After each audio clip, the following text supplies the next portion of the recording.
Hello, hello, hello. This is day number 7 here. Excited to be back. What did I do? Did I make a friend? I have one friend so far.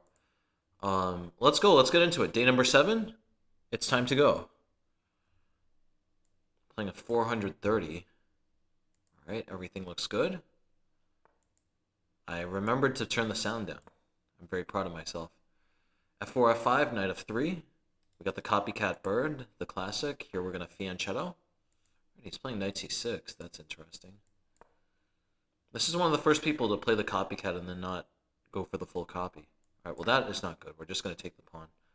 We've been seeing a ton of this where, if you just put your pawn on f4, knight on f3, a lot of people have been doing this where they put their knight on c6 and then they think they're ready to advance to e5, but of course they're not. They're not ready. They're actually in a lot of trouble. Okay, d5. I really want to cement this pawn here and just keep it in place because it digs into a lot of important squares. We're going to play d4. And the classic way to deal with this from here on out is just to cover these squares on f4 and g5 by securing them with the pawn to h4. And ideally, we would get a knight to f4. It's going to be hard to do that. It would have to go through c3 to e2 to f4, and that I'm not sure how easy that's going to be to be achieved. Let me start with playing bishop g5. I would love to trade dark squared bishops here, because at the moment he has tons of pawns fixed on light squares. This is his good bishop, and we are happy to trade it. I'll follow with queen d2, knight c3, castles queenside, and eventually I'm aiming for that harmonious setup with the knight placed on f4, and really nothing to worry about. This is going to be good. This is looking good. Knight h6. All right. Knight c3. Yeah, knight g4. Okay. Not sure what he's going for. Ooh, wait. I can't castle queenside. Can't castle queenside. There's knight f2. Let's kick him out first. Just play h3. Eventually, I do want my pawn on h4, but we'll wait him out for a bit. We'll just castle queenside, put the pawn on e3, and rebound the knight over to f4. His bishop is going to have tremendous problems, so it would have made sense for him to play bishop a6 when there was still time. Now he can no longer do it. All right, he traded his pawns. He's trading some pawns, but at the same time, I don't really know what he's going for. The whole issue here is that, well, first of all, he's down a pawn. Secondly, he's just lost a lot of his structure. His structure's been fragmented by trading this pawn. Okay. I want to play knight e2, but I do not want to allow this bishop to trade itself. So I'll start with bishop d3. The bishop was going to come to d3 anyway. Just it would have arrived there a little bit later. Everything in his position would point to f4 being a good move. The point of f4 being to finally clear the square and make room for it on f5 with either the knight or the bishop. The problem, though, is I could take and be up 2 pawns. I could also just push g4 and be a very happy camper there as well. Is he playing for bishop a6? That's a very wise idea if he is. My knight could come to d6. That would be good, but I just love putting the knight on f4. I'm going to go for knight. I'm going to go for knight f4. Yeah. Knight f4 just looks a little bit more accurate. Just a tad more compelling.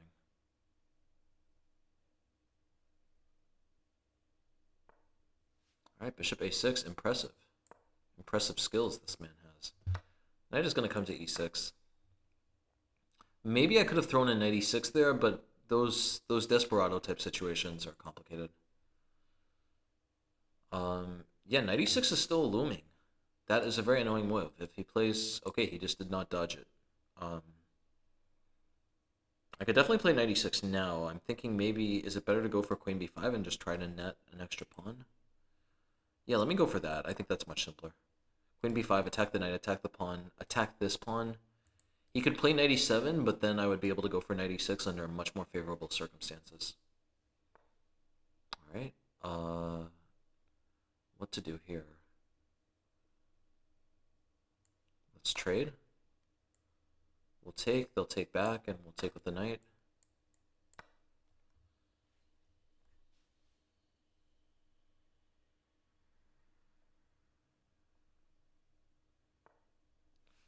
e4. Knight b4. Alright. He wants me to take. I could definitely take, but if I take, I'm opening up his rooks on this. That might get a little annoying. Yeah, that could get a little annoying. I'll just play knight c3 instead. I have the two solid golden pawns on d5 and e5, or I'm about to. The game should be over. It's time to go. It's really time to go.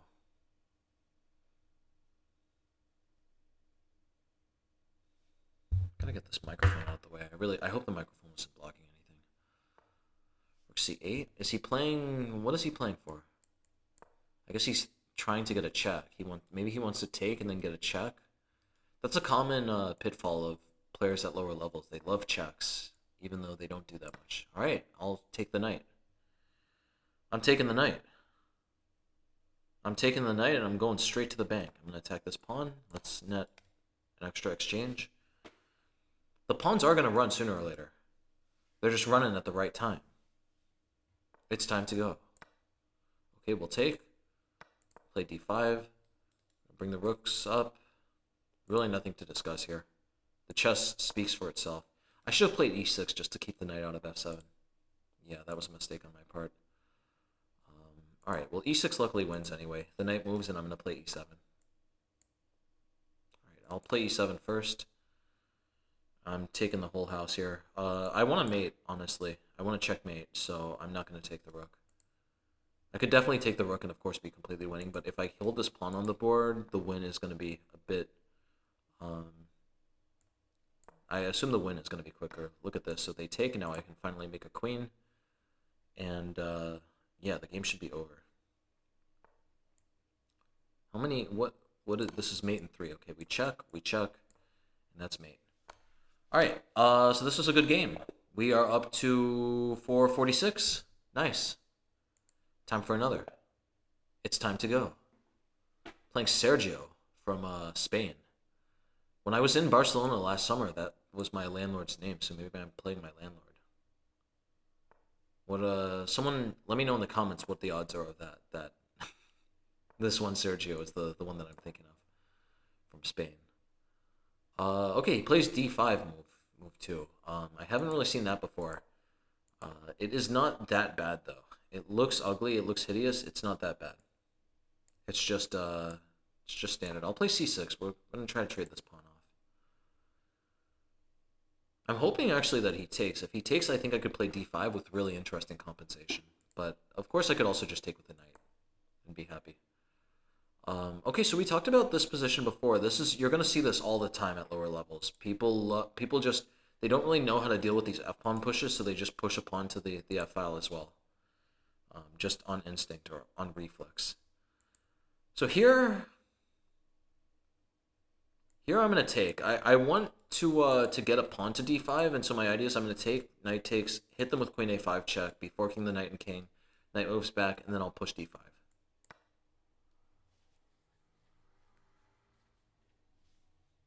I got a position like this a few days ago in the speedrun, and I just had this fantastic center here between d7, f5, e6, and d5. It was picturesque.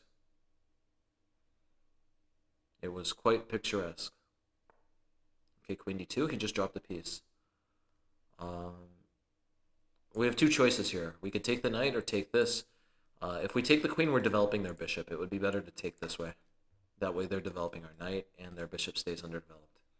Of course, we're pretty much splitting hairs here because we're about to be up a piece, having traded queens. But such minute details can make the difference in more balanced scenarios. The square is awfully weak here. I'm going to reroute a knight there. Let's park the knight on that beautiful, glorious square. Okay, he's trying to cover it. He's trying to cover it, or he was going for a knight fork. I don't know. One of the two. We see knight. I've been seeing knight g5 all the time in the speedrun. People love playing it. All right, what to do here? I really want to achieve getting a pawn to e5. Normally, when they have this sort of fragmented stonewall structure where they're lacking a d-pawn, if you can just initiate tension with e5, not necessarily to take. We don't really want to take, but we just want to keep the pressure up, and we want to make sure that their pieces stay relatively suffocated. So yeah, we're gonna play d6, e5. Eventually, my bishop probably should transfer over to d8 through to b6 to look at this weak pawn here. Yeah, this looks glorious. This looks perfect. It's time to go. It's really time to go.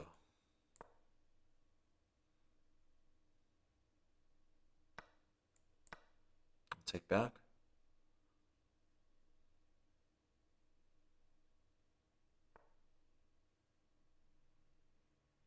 Alright, I don't know. I guess this pawn is coming to a6. That would be a little annoying. It would undermine my knight a bit. Like b6, bishop b5. Tricks, or I was going to say tomfoolery. So instead, a6 makes sense. Just hold the pawn back for the moment. I do have pressure on this pawn now. His pieces are completely stuck here. I'm going to play bishop c5 next. Bishop can immediately get to that good diagonal. Bishop c5, bishop e6. Probably castle queenside. Try to invade on the d file. Let's start with bishop c5. His bishop has gotten the high ground on this diagonal here. But luckily for me, I think I can play king e7 and bishop e6 anyway. He's still in a lot of trouble, and this pawn is just a sitting duck. He has a really uncomfortable decision, doesn't he, right? Either this bishop stays ugly forever, blocked by this pawn, or he moves his bishop somewhere else. For instance, somewhere like here eventually, but he just has to give up the pawn then. It's not a comfortable decision to have to make. He played h3. I'm not really sure what that's doing. I just have knight g3 as an option now.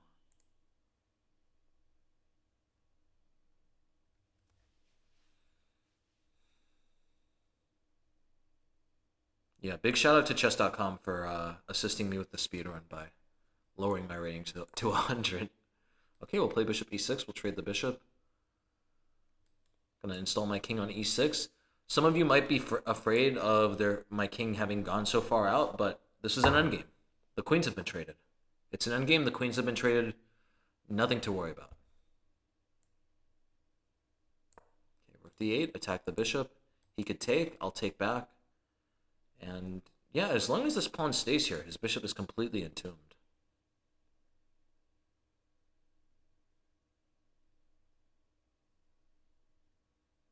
Yeah, this guy is really struggling here. This is a massive struggle at the moment. Okay, takes. Yeah, this is glorious. I'm expecting he'll play knight d2. He plays knight d2, I'm playing bishop g4. I really like this. If the knight moves even an inch, I play rook d1 and start to pick up the mangoes. All right, perfect. I'm picking up the mangoes. The mangoes will be picked. Okay, we take the rook. He could take this. Unfortunately for him, he's still just dead lost. Yeah. I'll check. And now this, yeah, this is quite interesting. King g3. How do I get the mate here? All I need to do is bring one more. All I need to do is get this knight to one of these squares, and that would be mate. But how would I do it? How do I get the knight over here? First, let's play e4. I want to make sure that this bishop is just is frozen forever. I do not want to allow the pawn to get out, and maybe his bishop get out with a check. Okay, knight c5. My knight. How can my knight get around to that square?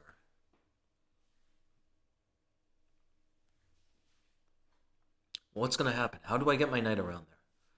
Of course, at any point, if I just wanted to win material, I would just play rook f1 and take the bishop, but I'm trying to checkmate here. How can I get my knight around to that square? To get around to that square, I would need to get through... I can't do it.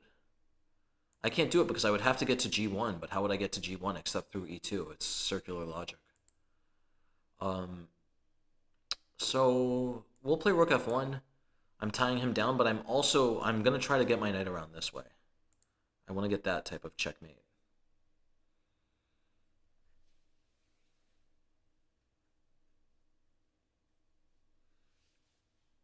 Gosh, this is practically mate. It's practically mate, but not yet. Oh, we got another mate. Sorry. This is a better mate. I'm threatening this. He takes, and then I'm going to play knight e5 to defend the bishop. And finally, the checkmate is happening. His knight is feasted on like 5 pawns, but it's finally going to happen. Yeah, he sees the clouds circling his king. He knows something's wrong. Okay, there we go. Nice. We got 9 points. That's a good win. All right. Yeah, we'll play one more game. Playing Goose. Nice. That's a cool name. Goose 100. The Goose versus the Bird. All right, we'll play knight f3. f4, knight f3. We have fantastic control over e5, g6, e3. Pretty much e3 is almost always the move. Knight h6. So this is turning into the horsefly defense, but this is not a good application of it. You are not supposed to play horsefly defense in this position. Definitely not. Definitely not. Okay, c6. Knight c3. I'm going for a quick queen b3. If he doesn't do anything, okay, he's taking. I'll take back. Yeah, the whole problem with the horsefly defense is that often his knight is just left there forever. All right. I need to stop these things one at a time. He has 2 threats here. He has bishop g4 and knight f5. If I stop bishop g4 first with h3, then knight f5 becomes more annoying because it's targeting g3. So I'm going to start with e4. The plan is to play h3, d3, and eventually, get everything together. b5? b5 is very brash. b5 is super brash. I was thinking I could have played a4 to stop that, but I didn't think it was it should be a priority. So right here, this is important. I want everyone, get your pen out and get ready to take some notes because this is super important. We need to stop this move. We would love to play d4 and erect control over the d4 square with like d4 and bishop e3. Maybe that would still be possible even, but in general though, d4, he has bishop g4. I'm thinking now, actually, we could do that because d4, bishop g4, bishop e3. If he takes, we can just take with the pawn. And that Tetris structure with pawns on f3, f4, e4, d4 is completely healthy. Especially because we're going to be castling queenside and his knight on h6 is completely dominated. So yeah, I guess I talked myself out of that decision. There are going to be situations in which they have more pressure on d4, in which case h3 would be very recommended. All right, so let's play d4. Let's go for it. It's time to go.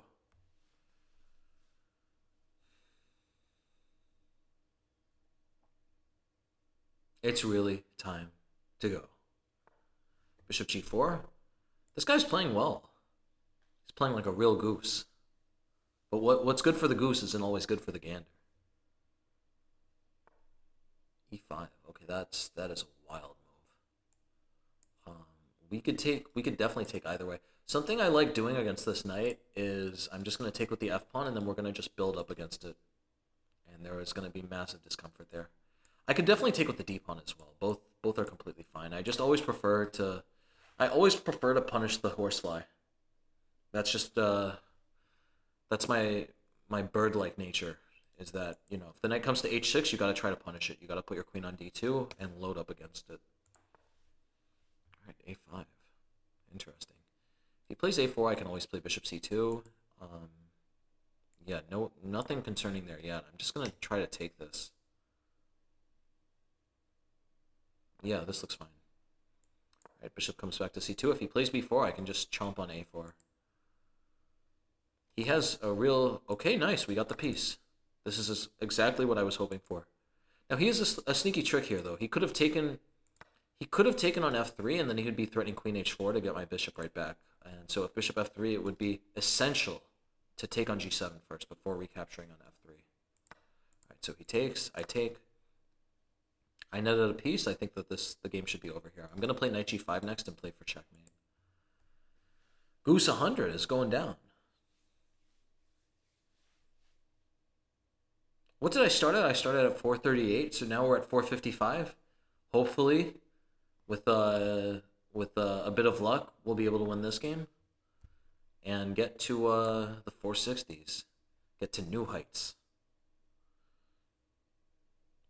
Yeah, I can't stress it enough. I'm really loving these speedruns. I think I'm gonna just try to do more and more of these speedruns because they're very calm, they're very peaceful. There's no me getting on tilt. It's not me playing against people who know hundreds of thousands of variations and they're playing variations I have to review endlessly. All right, knight f6. He takes, or I take. I'm not sure what I meant there, but yeah, we're taking, and queen takes h7 is going to checkmate. He literally can't do anything here. If rook e8, I'm gonna checkmate there. All right, it's time to go. It's time for the goose to go. All right, checkmate. Let me play one more. I was thinking that we would end after this game, but actually, um, yeah, actually, it's quite important to make a bit of territory every day. Okay, we got a Fromm's Gambit. Well, maybe it was a Fromm's Gambit. Maybe he had just pre-moved e5 because everyone plays e4 gets him. Okay, this looks like a Fromm's Gambit. No, no Fromm's Gambit. No Fromm's Gambit. So his queen is not hitting h4. That is actually quite important. The fact is that we couldn't play e4 if his queen was going to h4 because then that would be a fork. Here, though, we can play e4, and we are going to erect a perfect center with pawns on e4, d4, knight on c3, knight on f3. What is this guy's name? Dandy Don? Is it Dandy Don or Dan Diden? It seems like I'm having some connection issues. I hope that those don't persist. Let me refresh the page. That would be killer. Don't forfeit me. Don't forfeit me, chess.com. No.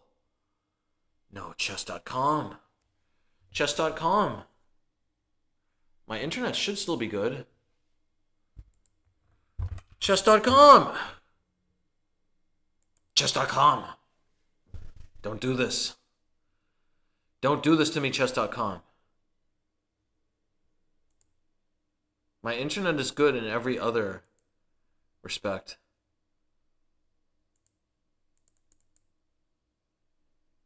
All right, here we go. Here we go. Play. Bring me back. Chess.com.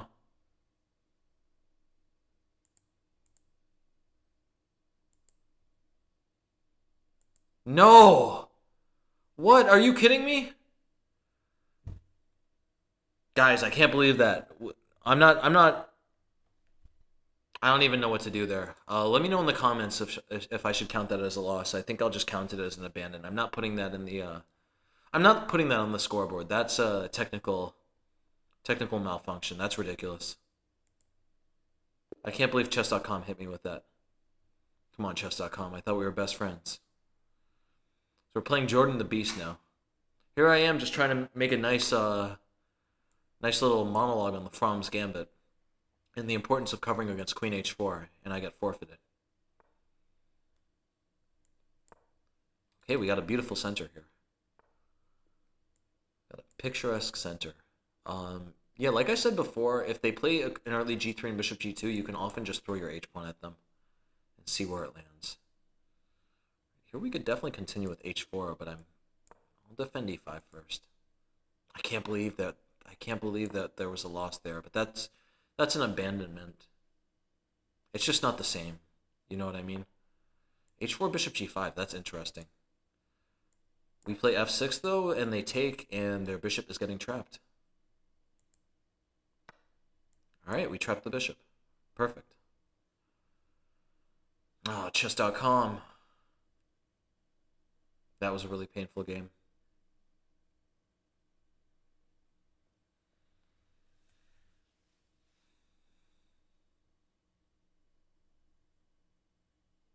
Yeah, that was super painful.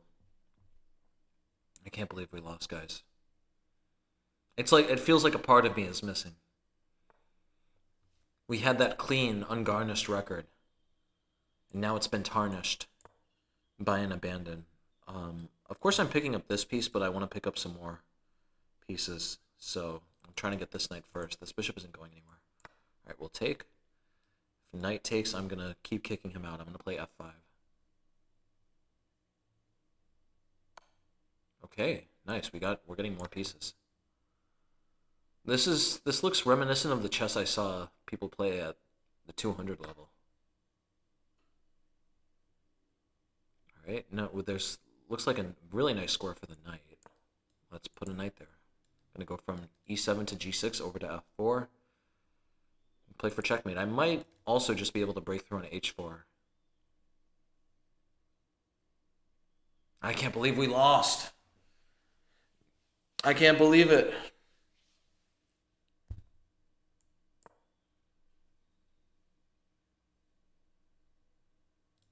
Attacking the queen. Attacking the queen. Queen is going to move back, and then we're going to play bishop f4. If they play e3, okay, they're playing knight g5. Knight g5 is interesting, but I'm going to go knight g6 and take the pawn, and his knight is going to be completely undermined here. Yeah, this looks nice.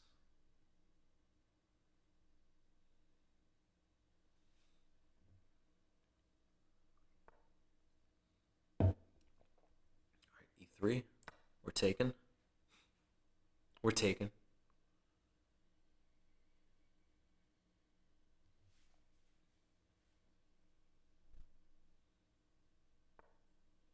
Bishop d5.